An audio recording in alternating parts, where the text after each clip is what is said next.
Hello बच्चों। तो BBT valence bond theory चल रही थी हमारी, और बैलेंस बॉन्ड थ्योरी में कुछ रूल्स मैंने आपको बता दिए थे कि सबसे पहले लिगेंड क्या करेगा, अपने लोन पेयर इलेक्ट्रॉन युग्म मेटल को देगा। मेटल के पास क्या होंगे, वैकेंट ऑर्बिटल। कौन कौन से? 4 होते हैं, n-1d, ns, np और nd। उनमें वो इलेक्ट्रॉन युग्म को लेता है अपनी ऑक्सीडेशन स्टेट के समान। ठीक है। और मैंने स्ट्रॉन्ग फील्ड लिगेंड और वीक फील्ड लिगेंड के बारे में भी आपको बता दिया कि स्ट्रॉन्ग फील्ड लिगेंड है तो वो युग्मन करा देगा, और युग्मन करा देगा तो अंदर वाले डी कक्षक काम में आएंगे, और यदि युग्मन नहीं करा पाया तो बाहर वाले डी कक्षक काम में आएंगे। तो उच्च चक्रण संकुल और निम्न चक्रण संकुल का क्या होगा, फॉर्मेशन हो जाएगा। ठीक है। इसके अलावा मैंने कुछ अपवाद भी बता दिए थे आपको कि अमोनिया है तो अमोनिया के साथ आपके कर्मन फेंको Cr+2, Mn+2, Fe+2 और CO+2, ये वीक फील्ड लिगेंड की तरह बिहेव करेगा अमोनिया इनके साथ। इसके अलावा जो आपका CO+3 है उसके साथ उसके साथ F तो हमेशा स्ट्रॉन्ग फील्ड लिगेंड की तरह बिहेव करता है, और O- जो होते हैं ये वीक फील्ड लिगेंड होते हैं जो कि स्ट्रॉन्ग फील्ड लिगेंड की तरह बिहेव करते हैं इनके साथ। ठीक है। तो ये, और इस एक बात मैंने ये बताई थी आपको, यदि अनपेयर्ड इलेक्ट्रॉन है तो वह अनुचुंबकीय होगा, और एक भी अनपेयर्ड इलेक्ट्रॉन नहीं है तो वो प्रतिचुंबकीय होगा। अब आज मैं संयोजकता आवन सिद्धांत में आपको एक तो इलेक्ट्रॉन कैसे अपन फिल करेंगे इसको बताता हूँ, और साथ में स्ट्रक्चर्स क्या होंगी। ट्रिक मैंने आपको बताई थी कौन युग्मन करा पाएगा और कौन युग्मन नहीं करा पाएगा।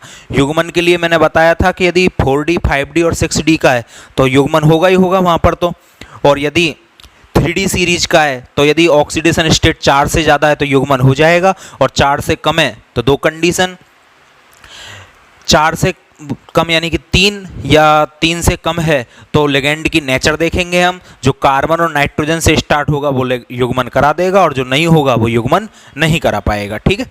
चलो, तो टॉपिक था हमारा संयोजकता आबंध सिद्धांत, बैलेंस बॉन्ड थ्योरी। ठीक है, शॉर्ट में हम बीबीटी बोल देते हैं, पॉलिंग के द्वारा प्रिपेयर्ड की गई थी। अब बैलेंस बॉन्ड थ्योरी में हम सबसे पहले देखते हैं स्ट्रक्चर्स क्या होंगी। देखो, मेरे पास कोऑर्डिनेशन नंबर 2 है मान के चलो, यानी कि 2 बॉन्ड बना रहा है लिगेंड। अब वो एक लिगेंड 2 बॉन्ड बना सकता है या 2 लिगेंड एक एक बॉन्ड बना सकते हैं, तो कोऑर्डिनेशन नंबर 2 है। तो जो संकरण होता है, हाइब्रिडाइजेशन, वो होता है sp, और उसकी जो आकृति होती है वो होती है आपकी रेखीय। स्ट्रक्चर कैसी हो जाएगी उसकी, रेखीय, लीनियर। ठीक है। और लीनियर शेप बनेगी कैसे, जैसे मान के चलो ये मेटल है और मेटल से एक लिगेंड इधर और एक लिगेंड इधर। एग्जाम्पल की यदि आप बात करना चाहो तो एग्जाम्पल आप ले सकते हो AgCN का होल ट्वाइस। अब Ag पर +1 चार्ज होता है, Cn पर -1 चार्ज होता है, तो 2 Cn है, एक प्लस का है, 2 माइनस के, तो ओवरऑल क्या बचा, -1। ये इसका एग्जाम्पल हो जाएगा। ठीक है। कोऑर्डिनेशन नंबर 3 है मान के चलो, तो संकरण क्या हो जाएगा, 1s और 2p, sp2 हाइब्रिडाइजेशन हो जाएगा। आकृति इसकी क्या होती है, त्रिकोणी समतल। शेप क्या हो जाएगी, त्रिकोणी समतल। और बनाई कैसे जाती है, एक मेटल और उस पर कितने लिगेंड जुड़ जाएंगे, आपके 3 लिगेंड जुड़ जाएंगे। ठीक। और इसका एग्जाम्पल क्या हो सकता है, Hgi3। अब यहाँ पर चार्ज क्या आएगा बताओ, यहाँ पर जो चार्ज आता है ना वो मेटल और लिगेंड के चार्ज का बीजगणितीय योग होता है। जैसे Hg+2 चार्ज वाला होता है और I पर -1 चार्ज होता है, तो इस पर +2 और 1 पर -1 है, 3 पर कितना हो जाएगा, 3 माइनस, तो 2 प्लस का और 3 माइनस का, क्या बचा, 1 माइनस का, तो यहाँ पर -1 लगा दो आप। इस तरह से ये चार्ज लगाया जाता है। क्या बोला मैंने, ध्यान देना दोबारा, यहाँ पर लगा हुआ आवेश मेटल और लिगेंड के आवेश का बीजगणितीय योग होता है। ठीक है। अच्छा, कोऑर्डिनेशन नंबर 4 हो मान के चलो, तो 4 में 2 कंडीशन बनती हैं। कौन कौन सी 2 कंडीशन बनती हैं, एक तो बनता है आपका sp3 और एक बनता है ds P2। अब sp3 जो होता है उसकी आकृति होती है चतुष्फलकीय, उसकी शेप क्या होती है, चतुष्फलकीय। ठीक है, और स्ट्रक्चर क्या हो जाएगी, मेटल, एक लिगेंड, दो लिगेंड, 3 और 4 लिगेंड।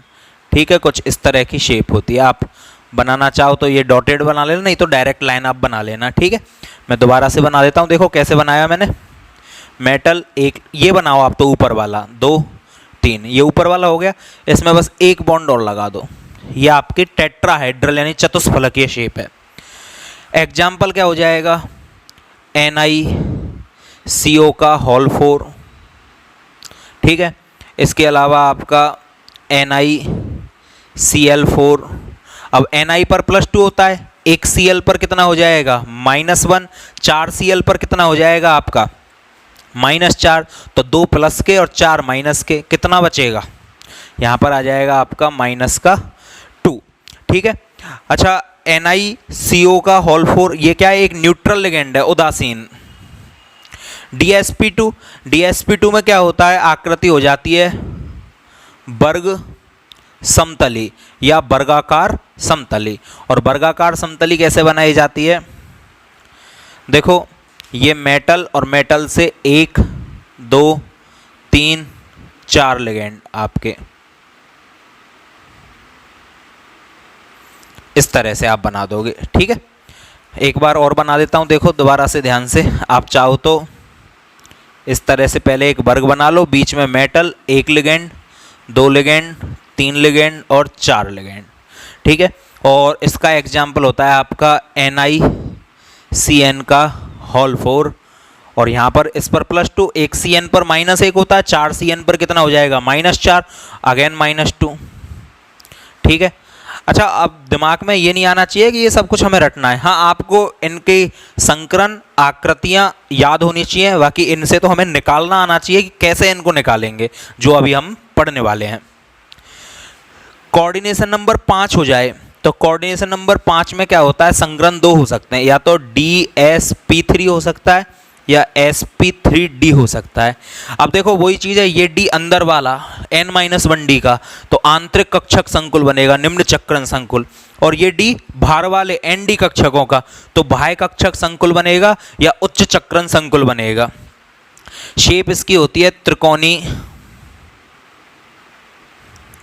द्विपिरामिडी,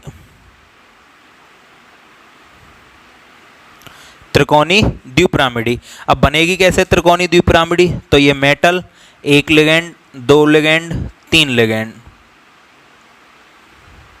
और इससे एक ऊपर इधर, एक इधर।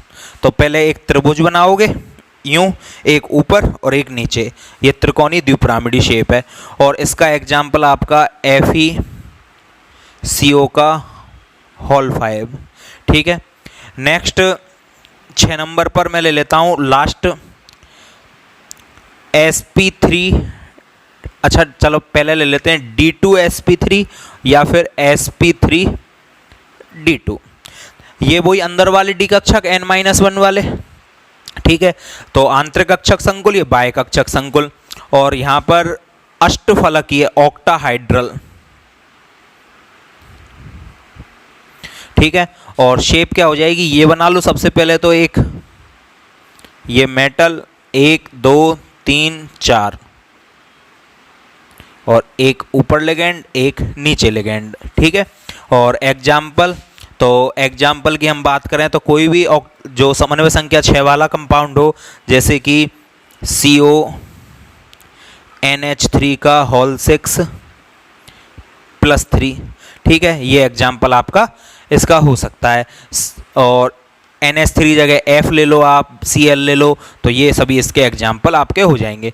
तो ये शेप आपको याद होनी चाहिए अच्छी तरह से, और ये शेप यदि आपको याद है तो आपको कोई किसी भी प्रकार की प्रॉब्लम नहीं आने वाली है संकरण निकालने में, और बड़ी आसानी से आपके संकरण निकल जाएंगे। ठीक है, तो ये बात आपको अच्छी तरह से आनी चाहिए। पॉज ले लो और इनको कॉपी करो। ठीक है, अब हम चलते हैं कि इलेक्ट्रॉनों को फिल कैसे किया जाता है, इलेक्ट्रॉन कैसे भरे जाते हैं। आप इनके स्क्रीनशॉट लेकर इनको कॉपी कर लोगे। ठीक है, मैं अरेंज कर रहा हूं।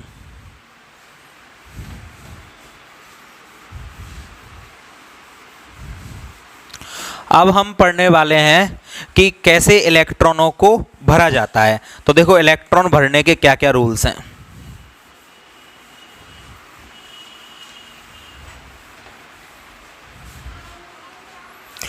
देखो मेरे पास कक्षक कौन कौन से हैं? 4 कक्षक हैं। एक तो है n-1 d कक्षक, एक है ns कक्षक, np कक्षक और nd कक्षक। ये 4 कक्षक है मेरे पास। अब मान के चलो d कक्षक होते कितने टोटल? 5, जिनमें एक कक्षक में 2 इलेक्ट्रॉन आते हैं। अब मान के चलो मेरा इलेक्ट्रॉनिक विन्यास आया जिसमें एक ही इलेक्ट्रॉन है भाइतम कोश में, केवल एक इलेक्ट्रॉन बचा है और उसको मेरे को कैसे भरना है। तो आपको बस ये इलेक्ट्रॉन भरने का क्रम पता होगा। बस लास्ट हम यही पढ़ने वाले हैं रूल्स में, और रूल्स क्या ट्रिक मान सकते हो आप इसको। और फिर उसके बाद तो हम एग्जाम्पल ही एग्जाम्पल करेंगे, ठीक है। बोर्ड में हर साल 2 नंबर का क्वेश्चन ये टॉपिक देता है, ठीक है। प्रत्येक साल 2 नंबर का क्वेश्चन यहाँ से आता है, इसलिए मैं इसे पूरी डिटेल में खोलकर बता रहा हूँ आपको। कैसे भी एग्जाम्पल आप इससे कर सकते हो। देखो एक इलेक्ट्रॉन है, सबसे पहले मैं 5 कक्षक किसके बना देता हूँ? n-1 d के। s का एक ही बनता है, p के आपके 3 बनते हैं और d के आपके कितने बन जाते हैं? फिर से 5 कक्षक, ठीक। तो एक इलेक्ट्रॉन है तो एक में ही भर दोगे आप। तो 6 इलेक्ट्रॉन तक तो कोई प्रॉब्लम है ही नहीं किसी भी प्रकार की। 6 इलेक्ट्रॉन तक तो डायरेक्ट भरेंगे अपन। मान के चलो 2 इलेक्ट्रॉन आ जाते हैं,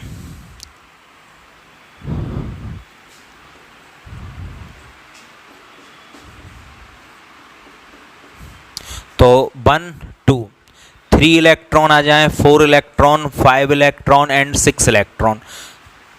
यहाँ तक तो कोई प्रॉब्लम है नहीं। मैं सबकी क्या बना लेता हूँ? शेप।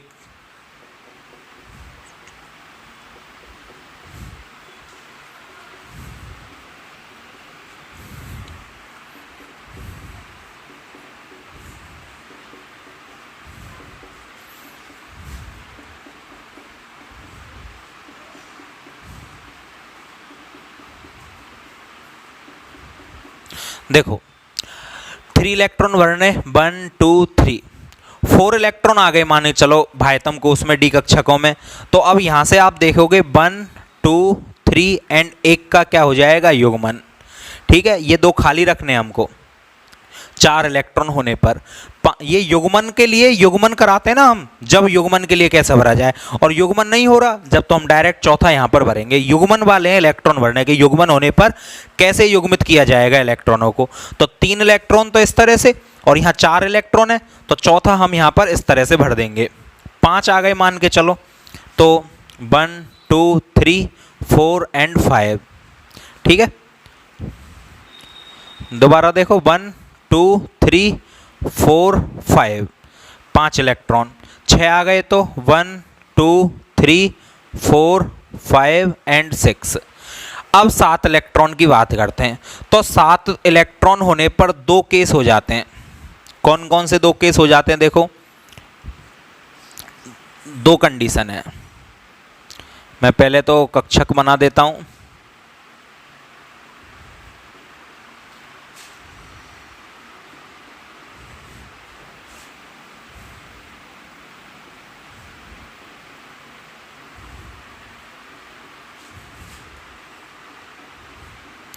देखो एक तो है मेरे पास कोऑर्डिनेशन नंबर 4 एंड 5 वाले, और एक है कोऑर्डिनेशन नंबर 6 वाले संकुल। एक संकुल तो है जिनमें समन्वय संख्या 4 या 5 है, और एक संकुल है जिनमें समन्वय संख्या 6 है। तो जिनमें समन्वय संख्या 4 या 5 है उनमें तो हम कैसे भरेंगे?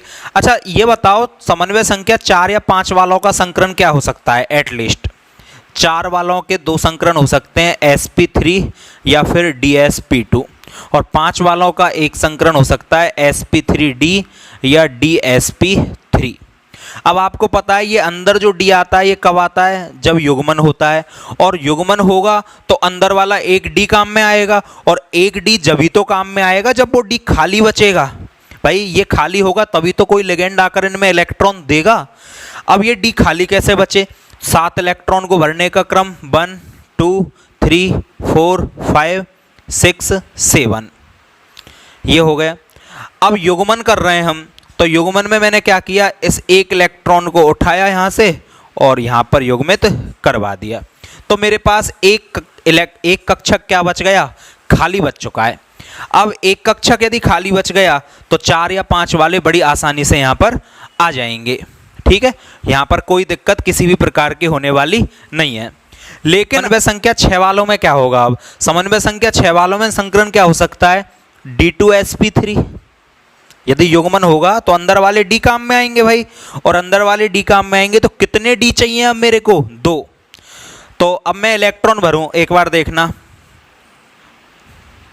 1 2 3 4 5 6 7। अब युग्मन भी करा देता हूं तो ये इलेक्ट्रॉन निकलकर कहाँ जाएगा, यहाँ पर, ये अकेला बचेगा।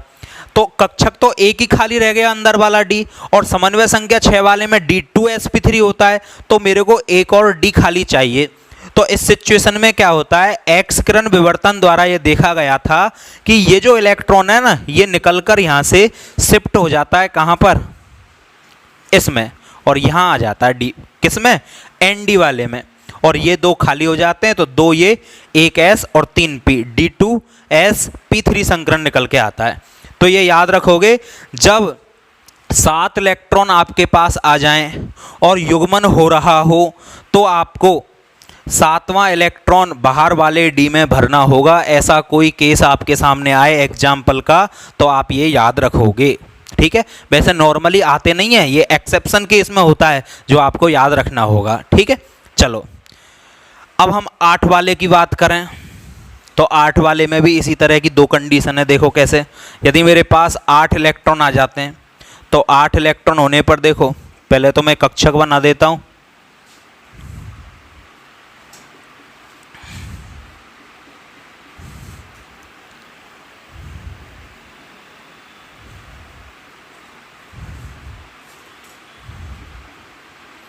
देखो 8 इलेक्ट्रॉन आ गए मान के चलो। अब 8 इलेक्ट्रॉन आने पर एक तो है मेरे पास कोऑर्डिनेशन नंबर 6, समन्वय संख्या 6 वाला। तो देखो 8 इलेक्ट्रॉन भरूं मैं। अब ये बात आप याद रखोगे, 8 इलेक्ट्रॉन में मेरे को संकरण क्या चाहिए, D2sp3 या sp3d2, D2sp3 या sp3d2, और 8 इलेक्ट्रॉन भरने तो 1 2 3 4 5 6 7 8। कितने इलेक्ट्रॉन बच गए भाई, 2 इलेक्ट्रॉन। युग्मन करवा दूंगा तो ये इलेक्ट्रॉन ज़्यादा से ज़्यादा यहाँ पर चला जाएगा, एक ही कक्षक बचेगा। समन्वय संख्या 6 में संकरण होता है, D2sp3 2 डी चाहिए।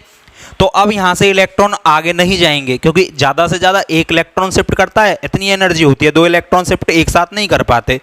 तो इस सिचुएशन में याद रखना है आपको अच्छी तरह से कि समन्वय संख्या 6 हो और डी कक्षकों में 8 इलेक्ट्रॉन हो तो युग्मन नहीं होगा, तो युग्मन नहीं होगा क्योंकि युग्मन का कोई फायदा है ही नहीं कि 2 कक्षक खाली होंगे नहीं। तो इसका मतलब हमारा भरने का क्रम केवल ये रहेगा।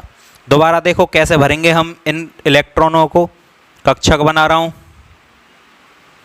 1 2 3 4 5 6 7 8, और ये दोनों एज इट इज रहेंगे, युग्मन नहीं होगा।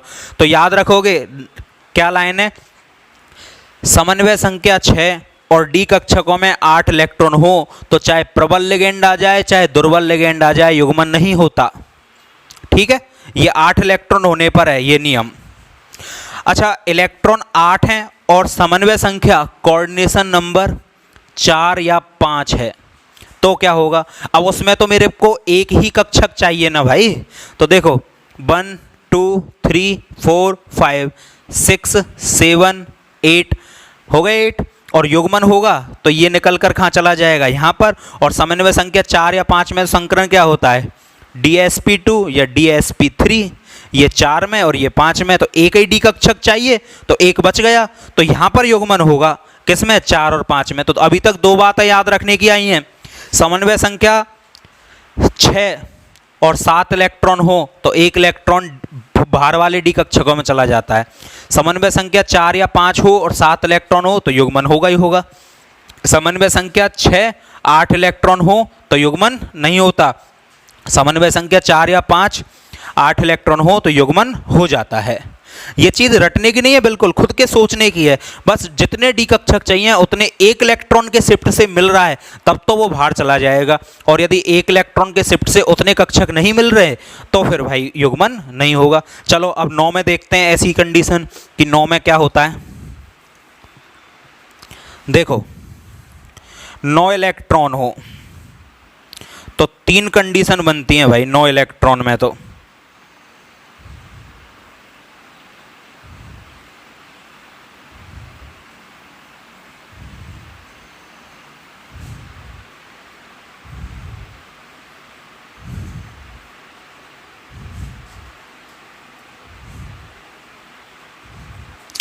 तीन कंडीशन यहां पर फिल होंगी जब 9 इलेक्ट्रॉन होते हैं।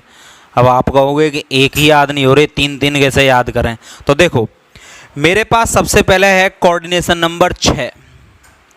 सबसे पहले क्या है? समन्वय संख्या 6।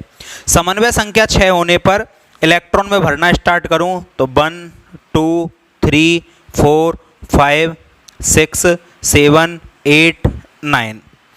अब समन्वय संख्या 6 के लिए संकरण क्या चाहिए? D2sp3। कितने डी कक्षक चाहिए? 2। यदि मैं एक इलेक्ट्रॉन को इधर कहीं पर भेज भी दूं तो एक ही तो खाली होगा भाई, और मेरे को चाहिए 2 डी खाली। बताओ क्या युग्मन होगा? नहीं होगा। तो समन्वय संख्या 6 होने पर चाहे D8 हो, चाहे D9 हो, चाहे D10 हो, युग्मन नहीं होता है। क्या कहा मैंने? समन्वय संख्या 6 होने पर चाहे D8 हो, चाहे D9 हो, चाहे D10 हो, युग्मन नहीं होता है। अब यहां पर युग्मन नहीं होगा और एज इट इज कंडीशन रहेगी। कोऑर्डिनेशन नंबर 4 होने पर एवं कॉपर के लिए, विशेष किसके लिए? केवल कॉपर के लिए 9 इलेक्ट्रॉन आ जाते हैं तो 1 2 3 4 5 6 7 8 9। अब मुझे एक इलेक्ट्रॉन भरना है, केवल एक इलेक्ट्रॉन। ठीक है, क्यों? क्योंकि समन्वय संख्या 4 होने पर संकरण क्या होता है भाई? DsP2, यानी कि एक डी कक्षक क्या चाहिए? खाली। एक ही डी कक्षक खाली चाहिए मेरे को, और एक ही डी कक्षक खाली चाहिए तो ये यहां से निकलेगा और निकलकर चला जाता है p ऑर्बिटल में। याद रखना बाकी के सब डी में गए थे, अभी तक गए कितने? एक ही तो गया है। ये वाला पी में जाता है, कौन से में? एनपी में। ठीक है, डी में नहीं जाता, किसमें? एनपी में। ये क्रिस्टलोग्राफी अध्ययन से देखा जा चुका है।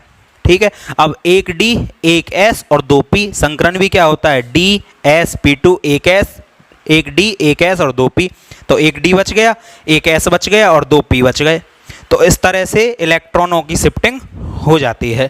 ठीक, अब यदि तीसरी कंडीशन देखें, और तीसरी कंडीशन किसके लिए?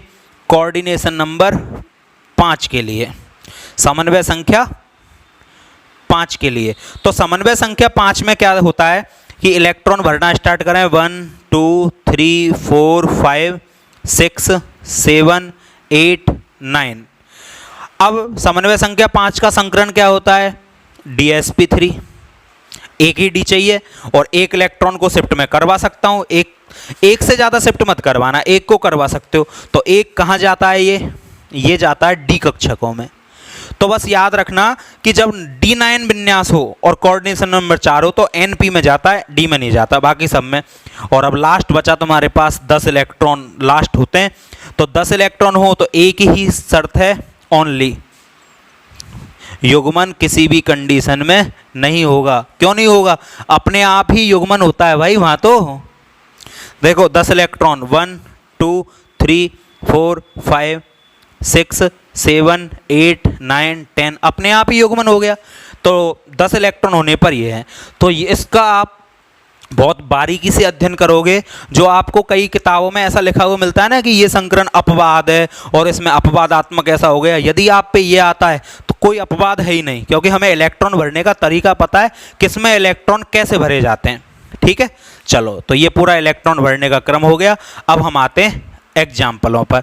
तो सबसे पहले हम एग्जाम्पल देखेंगे समन्वय संख्या 4 वालों के, और फिर हम देखेंगे समन्वय संख्या 6 वालों के, और कुछ एग्जाम्पल हम 5 वालों के भी कर लेंगे, क्योंकि हमारे सिलेबस में वो ही हैं।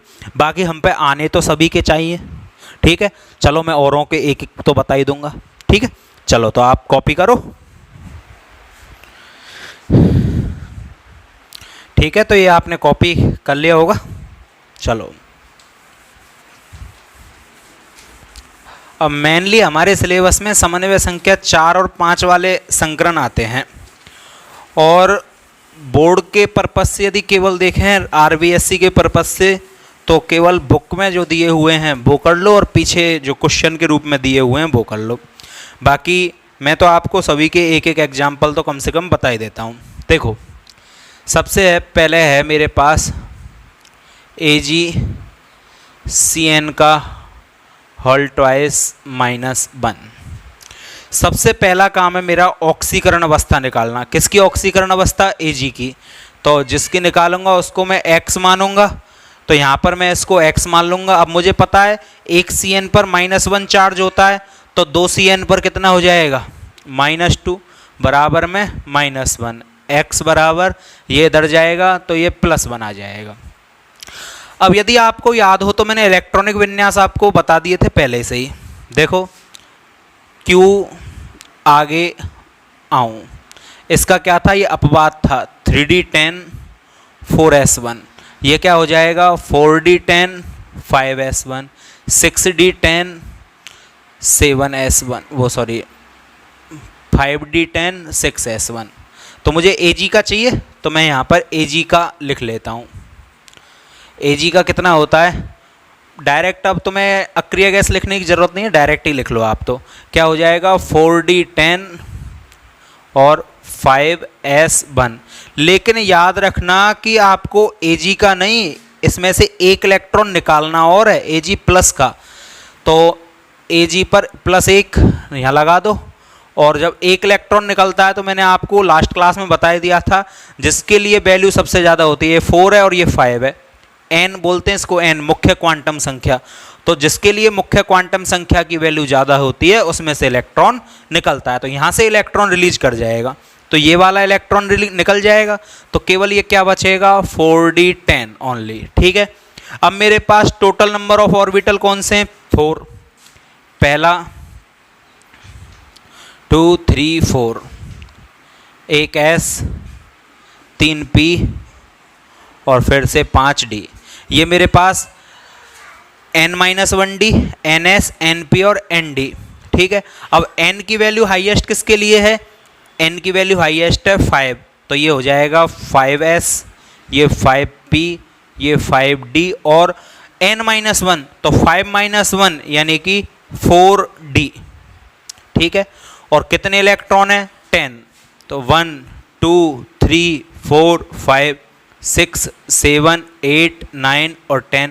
और आपको पता है जब D10 विन्यास होता है तो युग्मन का कोई सवाल ही नहीं है, क्योंकि 10 के 10 इलेक्ट्रॉन भर लिए, युग्मन हो ही नहीं सकता यहाँ पर। तो ठीक है, तो अब मेरे पास दो साइनाइड है। कहाँ से देना स्टार्ट करेंगे? यहाँ से। तो एक साइनाइड अपने इलेक्ट्रॉन इसमें दे देगा और एक साइनाइड अपने इलेक्ट्रॉन इसमें दे देगा।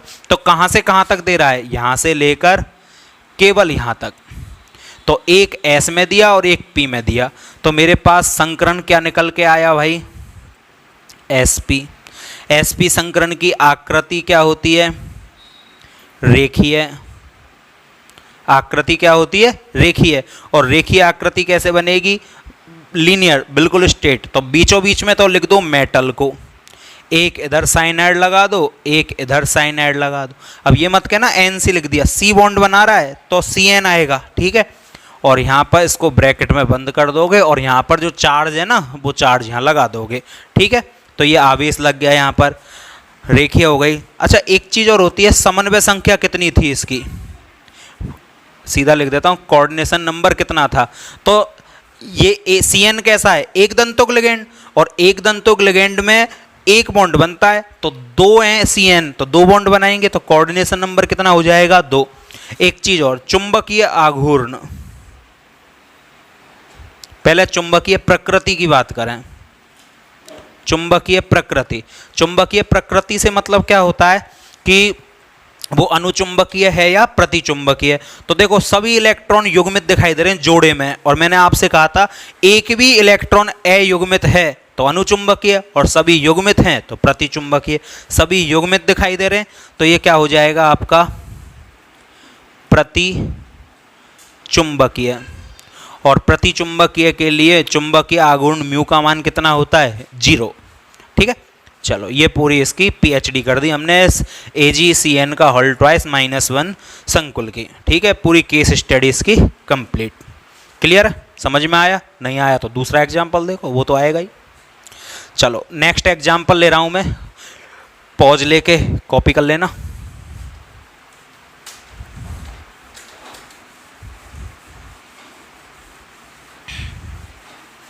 और मैं सिखाने के पर्पज से काफ़ी एक्स्ट्रा बता रहा हूँ।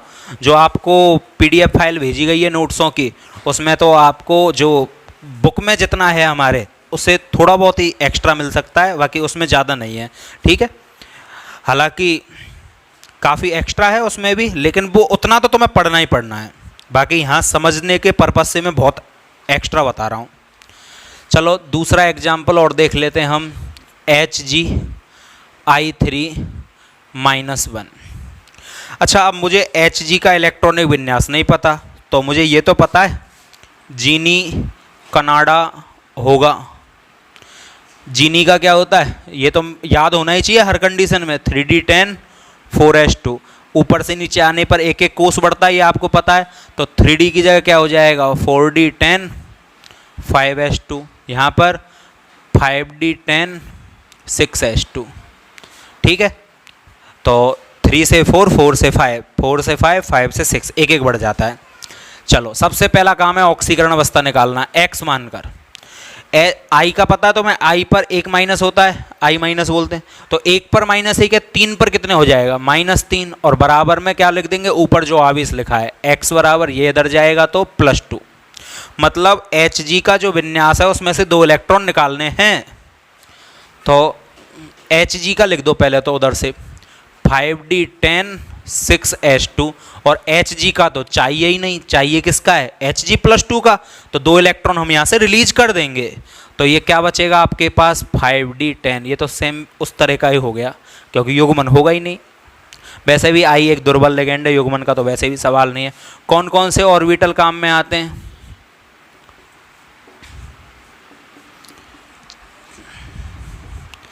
अच्छा, n की हाईएस्ट वैल्यू 6 है, 6, तो 6s 6p 6d। और ये n-1 होता है, तो 6-1 यानी कि 5d।